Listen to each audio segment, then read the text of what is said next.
Good morning. Welcome to Zenglop, the podcast. Meditation notes. It's a Tuesday morning. It's dark out. It seems to always be dark out, no matter how much, or rather how early the sun ends up rising. We're approaching the summer solstice. Maybe I should sleep in and do this later in the day. Anyway, today I want to talk about karma. And I should start off by saying that this is an enormous topic about which I know very little, but which I have been thinking about. And I thought I would pull apart the bits that I've been thinking about and see how they fit together or how they contradict each other. And I want to spend most of my time talking about why karma, talking about that question.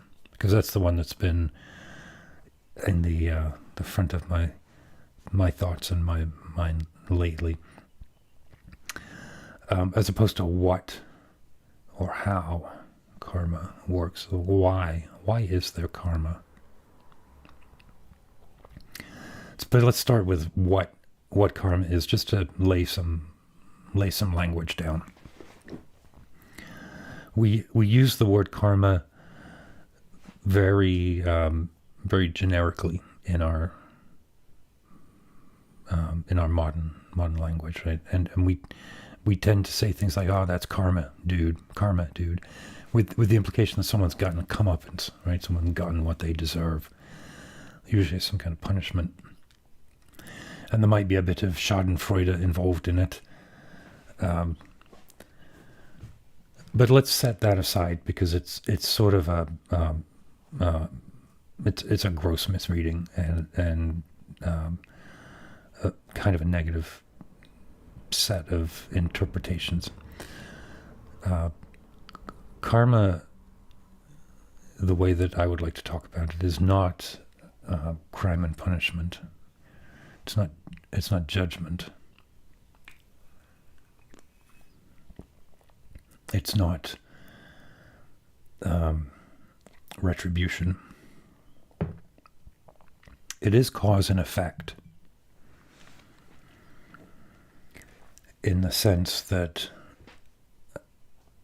our actions generate a response from the space around us, from the objects around us. If we take a physical action and push something, basic laws of motion,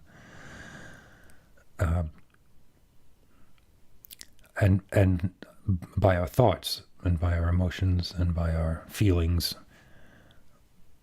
with the interaction with the thoughts and feelings of the people around us, beginning with those who are close to us, but extending out far beyond that circle in ways that are hard to understand, hard to talk about, hard to think about.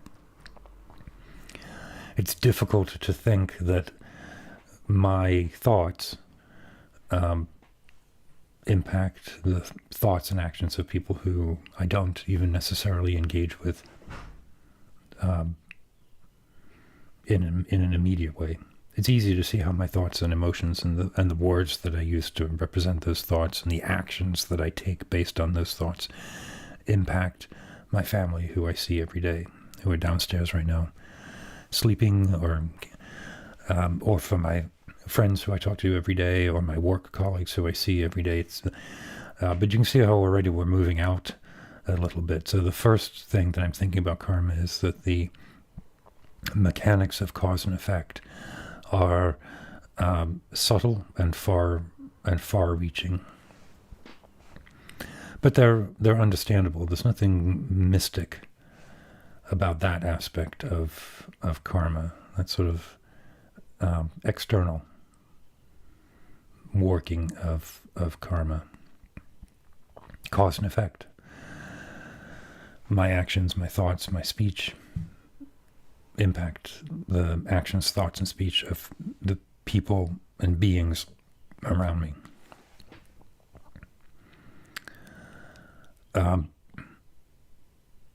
And then there's sort of an internal internal karma where I have filters and issues that cause me to interpret the moment in a particular way.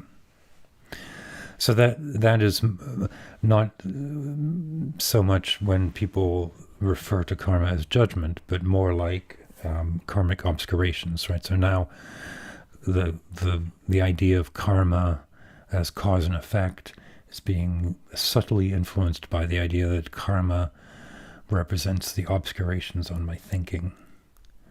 That it is not just not just the effect of my actions, but perhaps the cause internally. So just as my speech, my thoughts, my actions affect those around me, those beings around me, I am equally caused. I have a push. I am affected. Cause and effect, and it's a interlocking network of cause and effect. But there's a point where the candidate and qualifications of my life, the conditions into which I am born, and the conditions in which I live now, having been created by my actions at previous moments, my previous self, that also is karma. We talk about the karmic obscurations, the negative afflictions of our karmic obscurations of anger, attachment, ignorance. These are the seeds of future karma, and they are the seeds of present karma, and our actions in the moment cultivate certain characteristics and suppress others. And if we are practicing the path, and if we are nurturing the positive aspects, then in a very immediate, in a very base way, we improve the environment around us. Whether it's our physical karma, exercise, diet, health, right? Or whether it's our emotional karma, we can take the obscurations and the filters of karma and we can manipulate them. We can cultivate wisdom and compassion rather than be subjected to ignorance and anger, ignorance of our true self, ignorance of the true nature of our self, ignorance of the true nature of the impermanence of our self. And our karmic obscurations prevent us from seeing the truth of that. And so we act as if there is a permanent self that can be hurt, that can be diminished, that can lose or win. Those are all attributes of a permanent self that is the construct of karmic obscuration.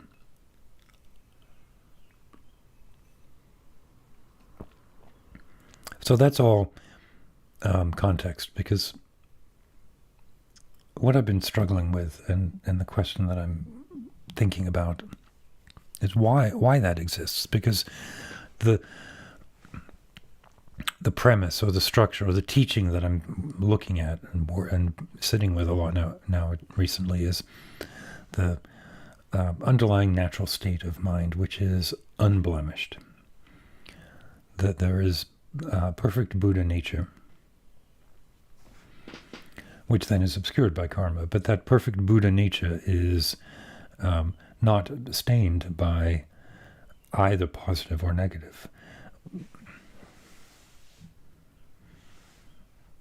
One correction to that, I think, is that it isn't stained by that because it contains the seed for both. Natural state contains all, without discrimination, distinction.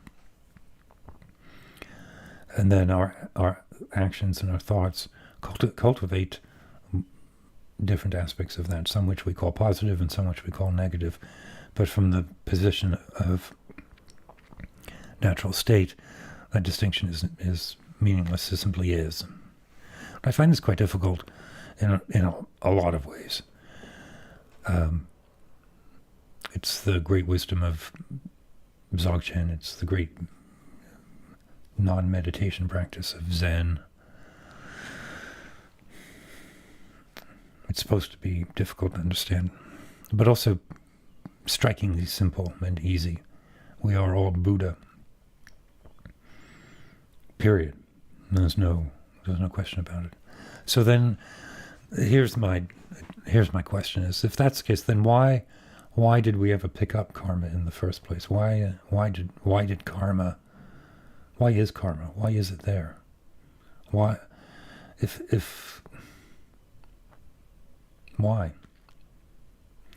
So the best I have right now that I'm thinking is that karma is embedded in the universe in the same way that gravity is. And if I think about it that way, like if I take the cause and effect language of karma and lay that over Newton's laws of cause and effect, or even Newton's laws of thermodynamics. The cause and effect, for every action there is an equal and opposite reaction. Laws about motion, and then laws about systems, thermodynamics. What if I think of karma as a nuanced form of Newton's laws of system and motion? Newton is talking specifically about physical objects.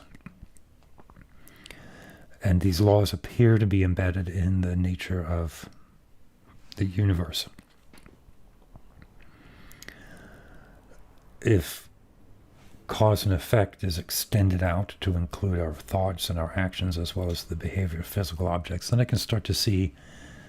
But look, I'm not trying to create a logical structure where karma can be embedded within our scientific framework. That's not what I'm trying to do. What I'm trying to understand is why it exists.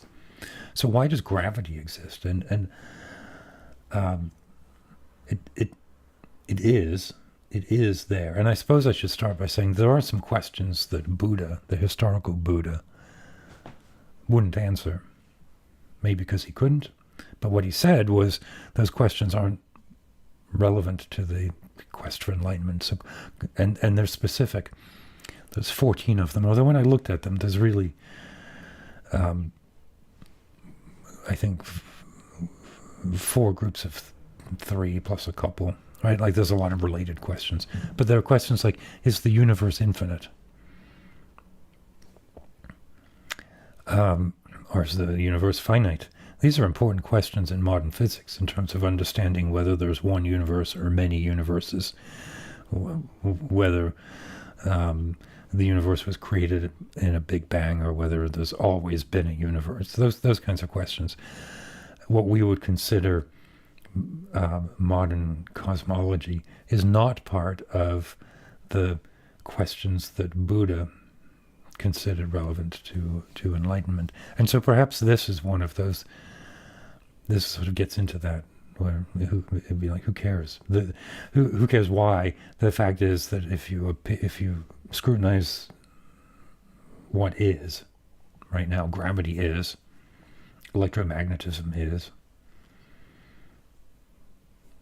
karma is in the same way. And so I think one current understanding of the laws of this universe is that as the universe rapidly cooled in the first moments after what we call the Big Bang, and in the first years of time, vanishingly small units, as the initial plasma cooled and as atoms formed and the constituent particles of atoms formed,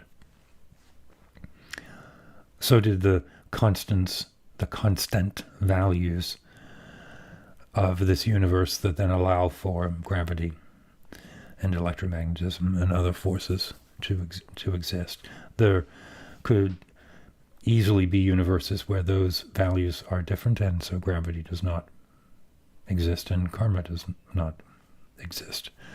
It's an ongoing question, particularly in when we think about why is there life on Earth, or is there life in the universe? Why is it that the universe appears to be configured just perfectly for an Earth-like planet to support beings? I'm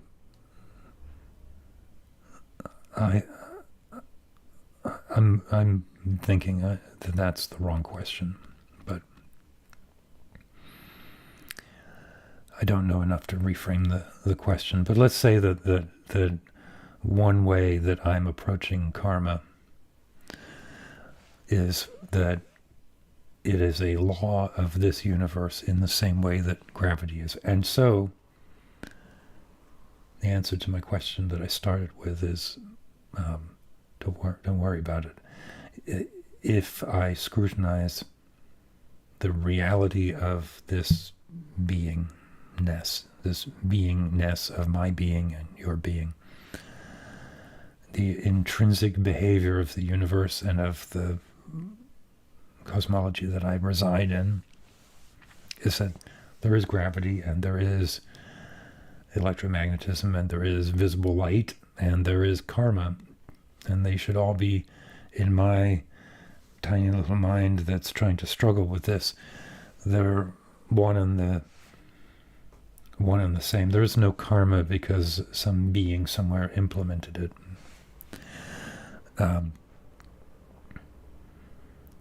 It's a question that maybe doesn't need to be worried about. Anyway,